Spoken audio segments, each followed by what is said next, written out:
क्या सिर्फ आईक्यू से लाइफ में सक्सेस मिलती है?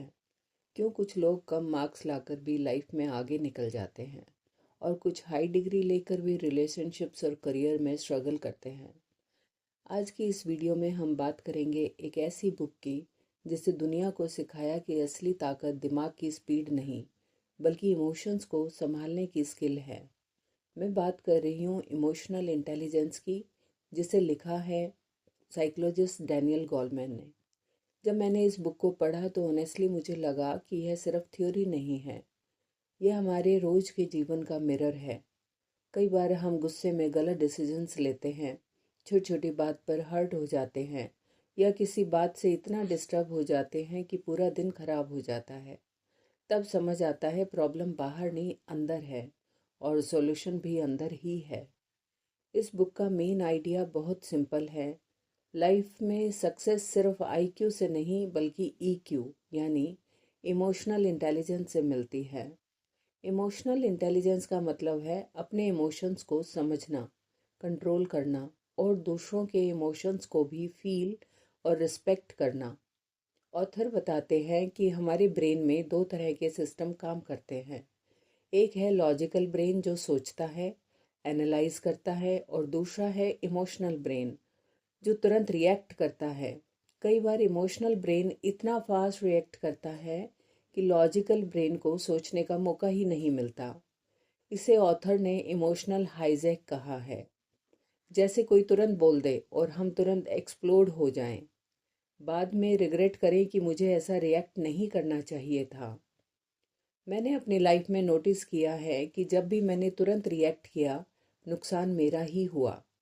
लेकिन जब मैंने पॉज लेकर रिस्पॉन्स दिया, सिचुएशन अपने आप बेटर हो गई। यही इमोशनल इंटेलिजेंस की पहली स्टेप है, सेल्फ अवेयरनेस। सेल्फ अवेयरनेस का मतलब मुझे इस वक्त क्या फील हो रहा है, मैं क्यों एंग्री हूँ, मैं क्यों इनसिक्योर हूँ। जब हम अपने इमोशंस को नेम दे देते हैं तो उसका कंट्रोल अपने आप थोड़ा हमारे हाथ में आ जाता है। जैसे अगर मैं कहूँ, हाँ मैं जेलस फील कर रही हूँ, तो मैं खुद को जज नहीं करती, बस ऑब्जर्व करती हूँ। दूसरा स्किल है सेल्फ रेगुलेशन, मतलब इमोशंस को दबाना नहीं बल्कि मैनेज करना। एंगर आएगा, फियर आएगा, सैडनेस आएगी और नेचुरल है। लेकिन क्या मैं उस इमोशन की स्लेव बन जाऊं या उसे समझकर सही एक्शन लूं?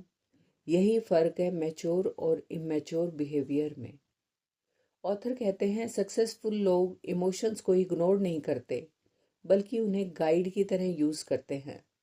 अगर डर लग रहा है तो शायद प्रिपरेशन कम है, अगर गुस्सा आ रहा है तो शायद बाउंड्री क्रॉस हुई है।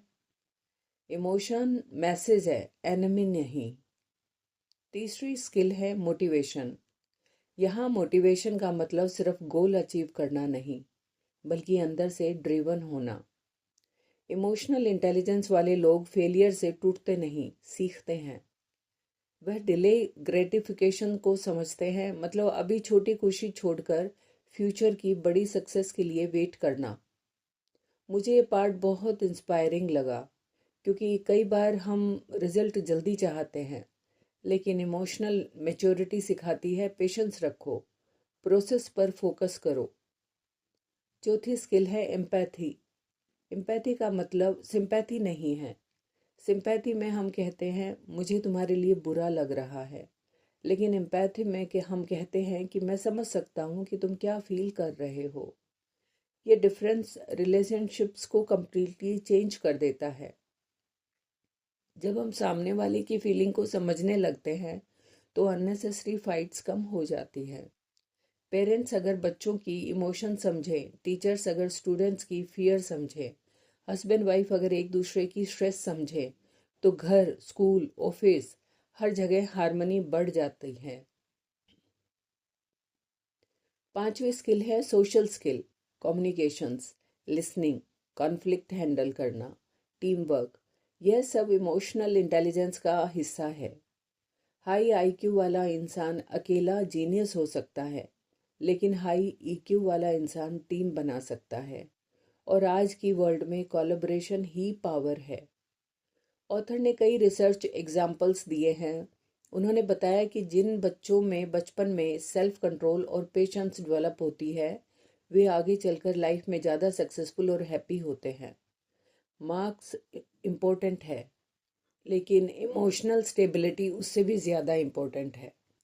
मुझे बुक का एक मैसेज बहुत डीप लगा कि इमोशन सिखाए जा सकते हैं। यह कोई इनबॉर्न गिफ्ट नहीं है। अगर बचपन में नहीं सीखा तो भी अडल्ट लाइफ में सीखा जा सकता है। प्रैक्टिस से हम बेटर लिसनर बन सकते हैं। प्रैक्टिस से हम एंगर कंट्रोल कर सकते हैं। प्रैक्टिस से एम्पैथी डेवलप कर सकते हैं। आज सोशल मीडिया के टाइम में इमोशनल हाईजैक बहुत कॉमन हो गया है। कोई कमेंट पढ़कर तुरंत हर्ट होना, कंपैरिजन से जेलस होना, न्यूज़ देखकर पैनिक होना, यह सब इमोशनल ट्रिगर्स हैं। अगर हम कॉन्शियस नहीं हुए तो इमोशंस हमें कंट्रोल करेंगे, लेकिन अगर हम अवेयर हुए तो हम इमोशंस को डायरेक्शन दे सकते हैं। बुक यह भी बताती है कि वर्क प्लेस में इमोशनल इंटेलिजेंस बहुत पावरफुल फैक्टर है। बॉस अगर स्ट्रिक्ट हो लेकिन इनसेंसिटिव हो तो टीम डर से काम करेगी, लेकिन अगर बॉस इमोशनली इंटेलिजेंट हो तो टीम रिस्पेक्ट और ट्रस्ट से काम करेगी। लीडरशिप का असली मतलब लोगों को समझना है, सिर्फ ऑर्डर्स देना नहीं। रिलेशनशिप्स में भी यही रूल है। प्रॉब्लम तब नहीं बढ़ती जब इशू बड़ा हो। प्रॉब्लम तब बढ़ती है जब ईगो बड़ा हो। इमोशनल इंटेलिजेंस ईगो को थोड़ा साइड कर रखकर करेक्शन को प्रायोरिटी देना सिखाती है। जब मैंने इस कॉन्सेप्ट को अपनी डेली लाइफ में अप्लाई करना शुरू किया तो मैंने एक छोटी प्रैक्टिस अपनाई। रिएक्ट करने से पहले 5 सेकंड रुकना। बिलीव कीजिए, सिर्फ 5 सेकंड और पॉज कई आर्ग्यूमेंट्स बचा सकता है। दूसरा प्रैक्टिस, हर रात खुद से पूछना, आज मैं कहाँ इमोशनल हो गई? क्या मैं बेटर हैंडल कर सकती थी? यह सेल्फ रिएक्शन धीरे धीरे अवेयरनेस बढ़ाता है। ऑथर यह भी कहते हैं कि सोसाइटी को स्कूल्स में सिर्फ एकेडमिक सब्जेक्ट नहीं बल्कि इमोशनल लर्निंग भी सिखानी चाहिए। अगर बच्चों को सिखाया जाए कि एंगर कैसे मैनेज करें, रिजेक्शन कैसे हैंडल करें, फेलियर से कैसे डील करें, तो डिप्रेशन और वायलेंस कम हो सकते हैं।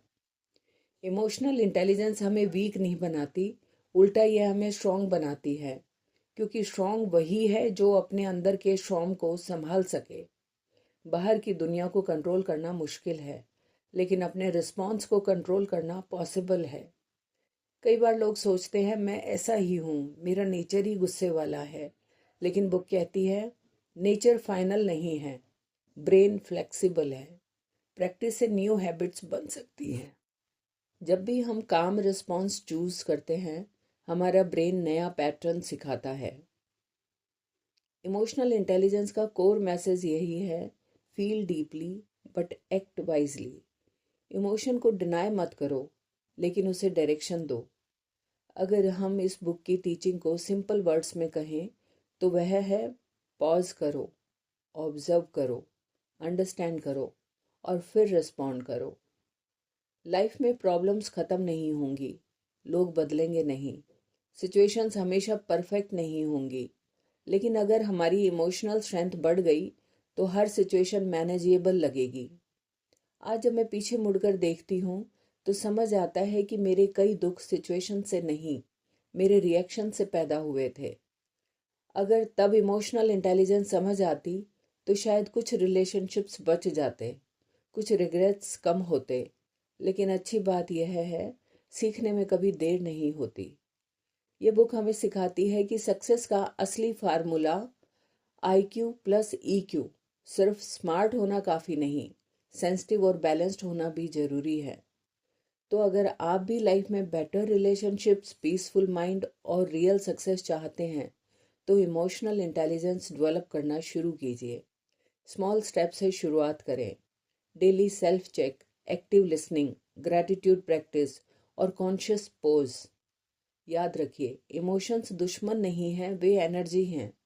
अगर अनकंट्रोल हो तो नुकसान करती है, और अगर डायरेक्टेड हो तो एक्स्ट्रा ऑर्डिनरी लाइफ बना सकती है।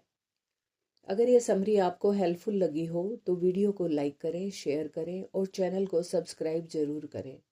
मैं आपसे मिलूंगी अगली वीडियो में एक नई बुक की डीप अंडरस्टैंडिंग के साथ।